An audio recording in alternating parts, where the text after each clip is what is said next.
This is Lucinia Scott from the Parks on the Air news desk with your month ending January 2022 Parks on the Air update. Be sure to visit parksontheair.com for information about the program and pota.app for spotting park information, leaderboards, and more. And now, Parks on the Air news. Parks on the Air recently launched a new park management platform giving park managers a quick and easy way to manage their parks. As a result, we have recently brought 10 new programs into the Parks on the Air family. Keep your radios ready and listening for activations from Jamaica, Finland, Azores, Estonia, Guatemala, Bulgaria, St. Kitts and Nevis, South Africa, Ecuador, and the Russian Federation. With the growth of pota.dx, we are always looking for DX volunteers to help bring new entities online. If your country, or one you'd like to represent, is not yet part of POTA, please reach out via the Contact Us link from parksontheair.com and we'll help you get started as a volunteer country administrator. January also marked the completion of the Winter Support Your Parks event.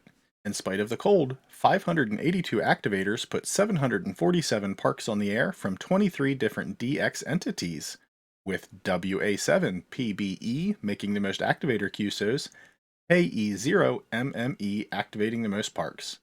On the hunting side, N3XLS made the most hunter QSOs and also hunted the most parks. In DX during the event, VE3XNS made the most DX QSOs as an activator, and JF7RJM activated the most parks. In the club category, K4YTZ took home the prize as the club that made the most QSOs during the 2-day weekend. And now for the monthly stats update. Beginning in 2022, we'll be shifting our focus during the monthly updates to spend more time talking about the number of activations. After all, that's what POTA is all about. Winter is certainly not slowing down the amount of activity in POTA. During the month of January, there were 7,702 activations out of 8,016 attempts, made by 1,472 activators from 3,105 different parks located in 32 different DX entities. The top activator for the month was K4NYM, who did 142 activations from 62 different parks. The top hunters for the month were CU3HY, who hunted 909 parks, and N3XLS, who made 1,662 QSOs as a hunter. We'd like to call special attention to the fact that this was the first time a DX station topped the overall charts during our monthly updates.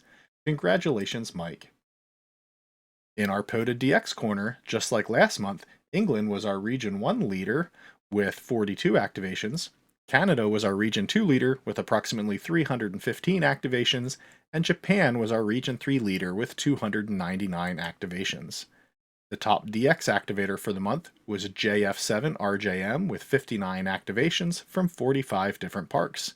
Congratulations to JF7RJM and Japan for the first month where the DX category charts were topped by a station outside of Region 2. And last but not least, let's check in on the progress of the Bailey Sprott Challenge. In 2021, N5HA and W9AV each managed to hunt a park every single day. So in 2022, we're following along to see if anyone else can match their feat.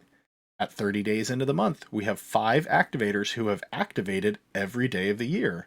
WC1N, KE8, PZN, N2NWK, KB3WAV, and KD4MZN. We also have had 91 hunters who have contacted an activator every single day. To all of the Bailey Sprott chasers, congrats on your success so far, and we look forward to seeing how you do throughout the year. For January's bonus feature, we're going to touch on one aspect of logging that sometimes causes confusion.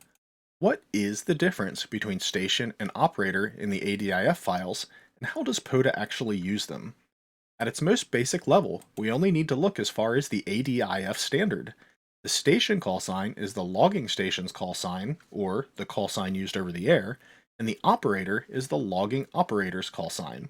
One of the most common mistakes we see is activators putting things in the operator field that aren't call signs, things like names and initials. In most situations, when an activator is out by themselves, they are both the station and the operator and should have their call sign in both fields. The only scenario in POTA where you would normally have a different station and operator is when you are doing a club activation. The call sign being given over the air is something different from your own. Refer back to the ATIF definition of the logging station's call sign, i.e. the call sign used over the air. The way this is used in POTA is so that the club, i.e. the station, can do the activation, but members of the club who aren't actually giving their own call signs over the air can still get activator credit for the QSOs where they are the operator. Because this is a single contact, it is stored once, and the hunter gets credit for one QSO. The station and operator fields are not intended to be a way to shortcut logging if two people are activating together and giving both call signs over the air. If this is done, the system would behave as though one of the activators was a club and the other was an individual. This would only store one QSO, and the hunter would only get one credit.